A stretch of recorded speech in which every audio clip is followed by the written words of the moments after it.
slavery was in place in Pennsylvania in Wayne County for decades, and hundreds, maybe thousands of men and people were suffering and affected, and this needs to be fixed.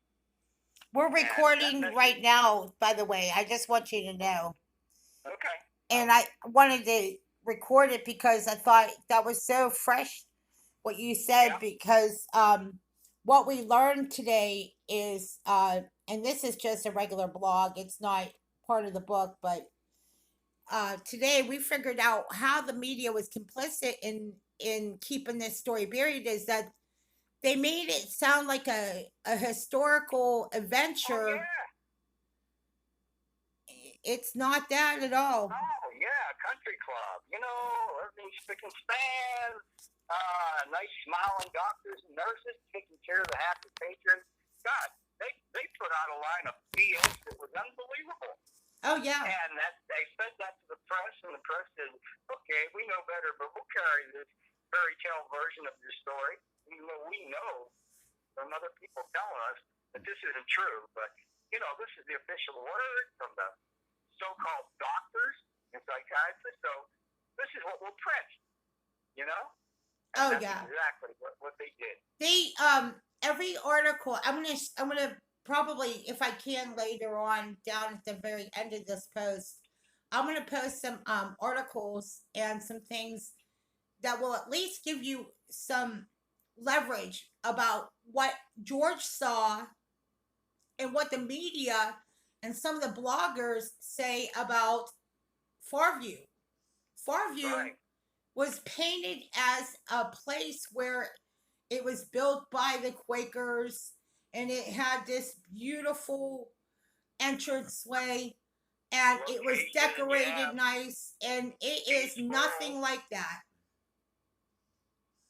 It might have been that, but inside that beautiful facade was a prison camp, a hellhole, a torture chamber, a slave market where people worked for nothing for decades. Men were beaten, tortured, taken, exploited in every imaginable way. You know. And I have the images. I have the images of that they were working. They were making bricks for this community. Yeah. They made many thousands of bricks. Yeah, I actually have. All over the area.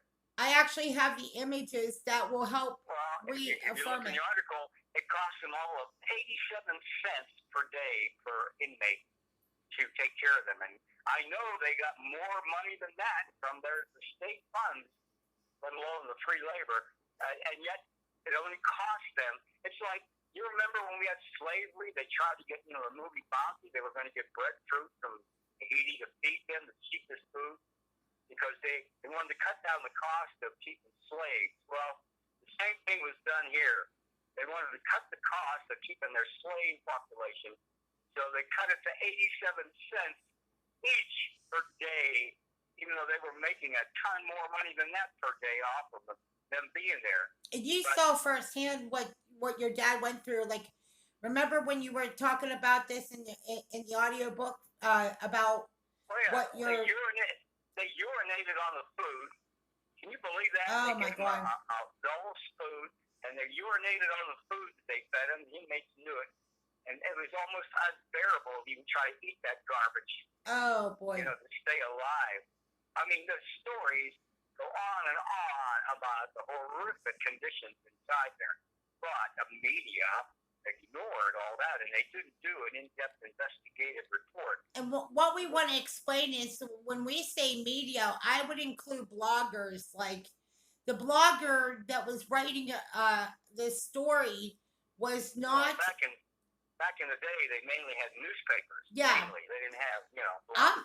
I'm referring to they're still talking. This is how comatose our society has become, is that you really got to do your research, and you got to talk to people like George, who are telling you that there is a totally different story than what you're being told on the media post. Isn't it funny how they will dig into Trump's life like boll weevils and beavers to get something on him, but they will not dig into this story or Biden's atrocities, they are selective about. They know how to dig if they want to Oh get yeah. to the bottom. But when they don't want to find the truth, in other words, it's the old story of blind man's bluff. If I don't see it, I don't hear it. It didn't happen. And that's exactly the way they operated. If I don't hear it and I don't see it, well, like, I'll tell you, you're part Jewish. Now, why didn't they bomb the railroads going into Auschwitz and let the Germans know that they knew what was going on? That story was buried by the New York Times for the entire World War II.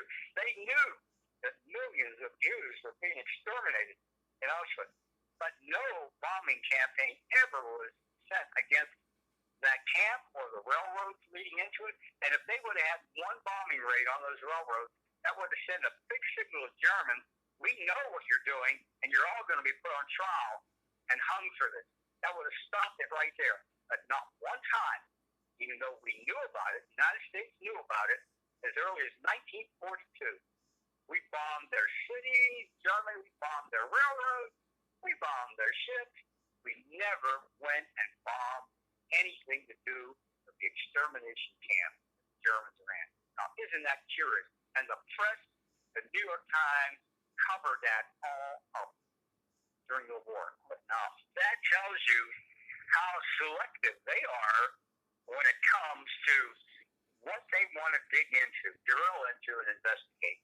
And they didn't want to investigate this because powerful people didn't want this thing exposed. And they're still doing that. They're still doing that today.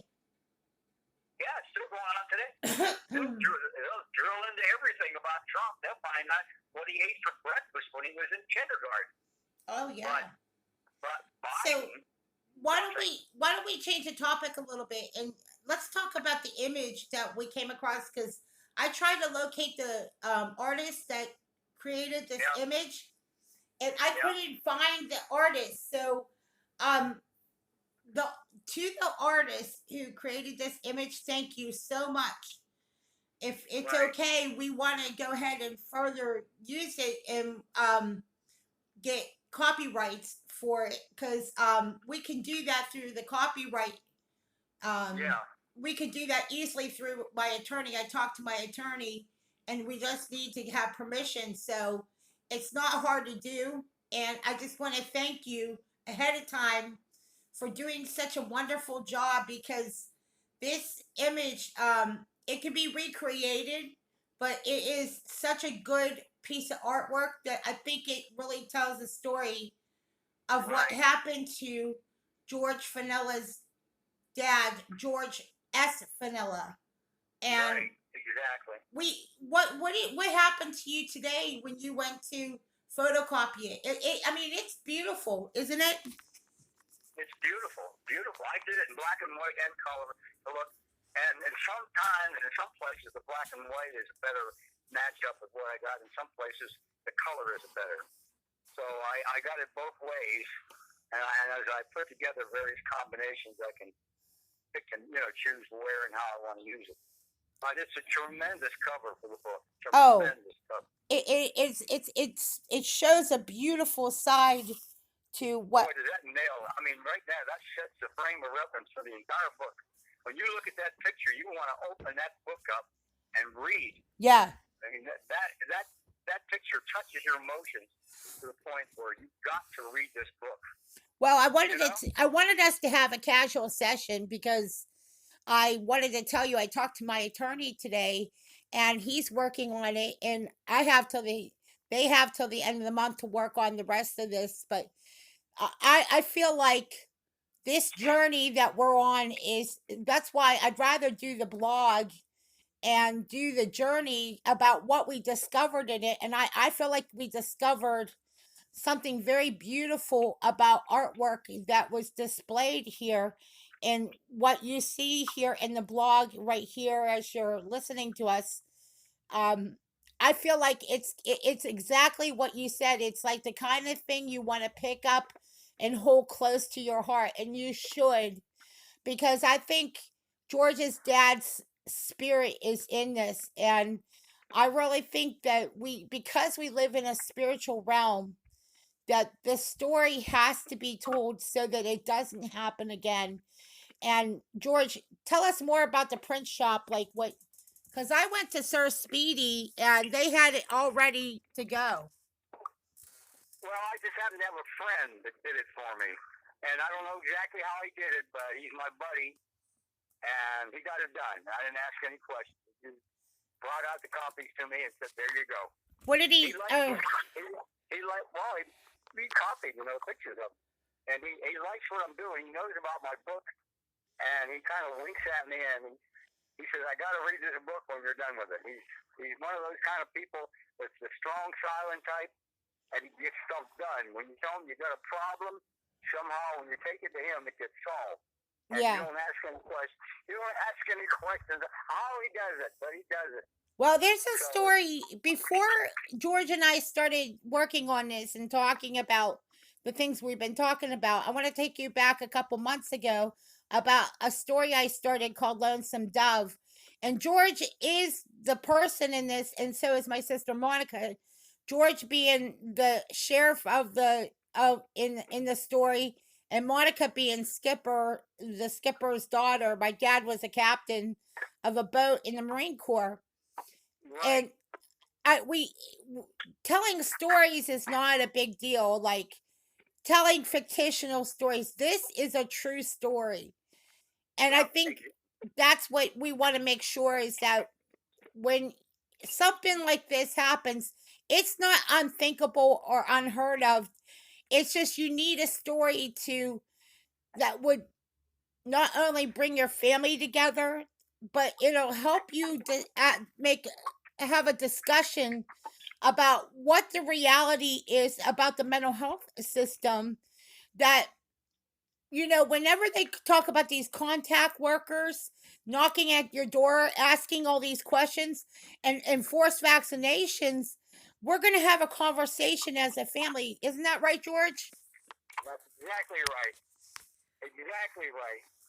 Not only is the whole country going to have a conversation, but we're going to have a conversation as a family. But this book is going to be so hard-hitting and so profound that, people are going to cry a million tears when they read this book. Yeah, they are. And they're going to be so ashamed of this country for allowing the equivalent of a Nazi prison camp, torture chamber, to exist right in Pennsylvania. The people of Pennsylvania are going to be shamed. The people of Wayne County are going to be shamed for taking that blood money that they took off the backs of those prisoners. There's a lot of blame to go around, believe me. Well, I think because they have been taught to be passive aggressive, and it goes to show you, because I know we probably only have like we have about a couple more minutes, but I think the community has more interest in the historical nature of the building than they really have about the real story about what really went on there, because historically it probably has, because it's so old, it's been a part of their community all their lives. Why wouldn't they bulldoze the thing down? Because of the National Historic Society, and that's the main story of it, is that they won't bulldoze a place like that down, even though it is it's a part of history. So instead, what I think we need to do is advocate for plaques where the dead people had died, and where are the dead bodies? What happened up there that there isn't plaques for the people that died there? So at least that way, instead of trying to argue with these people about the history of Farview, I think there needs to be plaques, and I think the book is just a start. But really, they need to have a museum or something there about an American Auschwitz. A museum needs to be erected nearby so that they don't believe that BS up there. Listen, they have a museum in Poland. Auschwitz, they kept Auschwitz like it was, and they have a museum. They should have a part of that place as a museum for the torture. Part of the story that's ugly about the torture, beating, and the chemical lobotomies that went on. They, instead of just making it sound like a glorious little hospital, tell the truth. It's like they did at Auschwitz. You go to Poland right now, you can go visit Auschwitz, and they will show you what was done, how it was done. They even have the shoes of all the people that were killed there. Oh, you look it up. Well, the same thing should be done for Fairview. They should have a building, a historical museum dedicated to the murder and torture of men like my father, you know? Oh yeah. Oh yeah. I think so. I think that this is just the beginning of the artwork. I think the artwork is just the beginning, and that's why I wanted to take it a different direction. Like, I think we need to emphasize on the audio artwork and the pieces that need to be in place. I know we're at the end of it, so do you have one more thing to say? Because you got about 5 seconds. Well, all I can opening of the United States the right way in enlighten capitalism. This is a big, big step in the right direction. I have to thank you right now as your cousin, and there's going to be millions of people that are going to thank you, Jennifer, for what you're doing. Oh, I feel very honored. I feel honored because you know what? I think it had to be done. It has to be done, guys. So it's like that story about anybody, nobody, somebody, and everybody. Something doesn't get done until somebody does it. When somebody thinks anybody can do it, but nobody does it, even though it could have been done by anybody, it takes somebody to actually do it. That somebody is you and me. Oh, and you could tell by the artwork, and you know what made me so excited is that you printed it and you have it in your hands now. Yeah, So I do. the next step is doing all the other, literary stuff, like obviously sitting down with somebody who actually does all the typing and writing and, Well, co-authors the book with you. I'll tell you the next step is I'm going to go home and make my videotape, and that'll be a tremendous contribution because I'll drill into things even more on that videotape. As I go through the book, I will expand on each picture and things that I couldn't possibly write everything in the book. Yeah. As I lead through the book, on that videotape, I will explain who this person is, what it means. Yeah, do that. Can you do that? Can you take pictures of it and send it to me in text message too? Well, once I get the video made, I can even make a copy of it and send it to you. Oh, well, yeah, just even if you have, if you could take a camera picture of some of it and just text underneath, what it means to you, because I'm going to tell you, we're going to wrap it up here now. From here to hell and back again, this informal session with my cousin George, and the fact that we put together a really beautiful audiobook. I think this is such a beautiful thing that I really believe that God has created something beautiful out of something ugly. And I think so. If there was ever a story that needs to be told, and this is, remember I told you about timing? Yeah. Well, you release a story at the right time in the right place, it goes viral. And this is a story, if it's released at the right time in the right place, will go viral. And even the politicians can't stop it because it's like a tsunami wave. And whether they're being bought off or not, they've got to respond to the facts, because we have the facts on our side. They have the money of the corrupt people, but we have the facts. The very end of your made for TV movie or short film is going to be more like you're leaning over with your cowboy hat and somebody pulls up and is holding your book and says, I want to personally shake your hand. And Exactly. it's an image of this short film and you tip your hat because you realize that somebody drove all the way out there just to say hi to you. And that is like the end of the story. There's also another scene in the story where you take your dad who shuffles with his feet. Your dad could barely walk. He shuffled one Right. foot in the front of the other, and there's an image of you taking him to a fancy restaurant, and he was eating with his spoon. And it's a it's a human story, and it is a beautiful story, and it's gonna make you cry about two wonderful men, about the humanity. And as much as feminism has taken away from the men of our time, this story is it's a very heartwarming story. And I hope everybody that walks away from this short film, if and when it happens, it'll be so Well, beautiful of a it makes depiction. Jennifer, it makes you believe in the afterlife, because I can see my father right now in the afterlife, smiling down and saying, "You know what? I'll be darned. My son is making me so proud. He's telling my I didn't die in pain. I didn't suffer in that lonely prison cell for nothing, thinking nobody cared.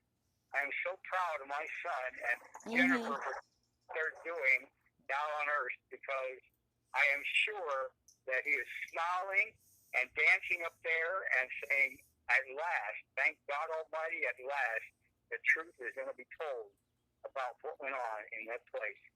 And I'm Well, sure. it's a story of pro life personhood, too, because in the story, this other girl comes up and she emerges in, and she's a survivor of the pro choice women. And it's got a couple tentacles, and we're going to make this story, it's going to have a lot of tentacles, like you said. And that's it for us because our tape is running out. George, you have any final thoughts? But there's a lot of men in prison unjustly right now. And when they hear the story, they're going to throw their fist in the air and take courage and say, right on. Somebody cares about it. And that person is George Paul Panola and Jennifer. That's right. That's exactly right. Yeah, my dad went through the same thing and had the same horror and same story. And it's not uncommon at all. Thank you, George, for that time in the session. As we end the session, thank you for listening to our blog post here. I think your dad smiling down from heaven too on you, Jennifer. Oh, Is so proud of what you're doing in this regard. I feel very good about that. I feel like that's very important you said that. I'm touched. I'm touched in ways that I never thought I would be touched by this. It's a true honor.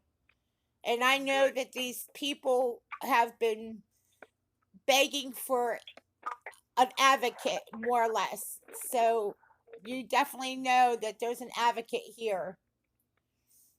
All right, that's it. A pleasure to work with you, Jennifer. It really is. Awesome. Okay, we're going to sign off from here. Thank you guys for listening to our blog post.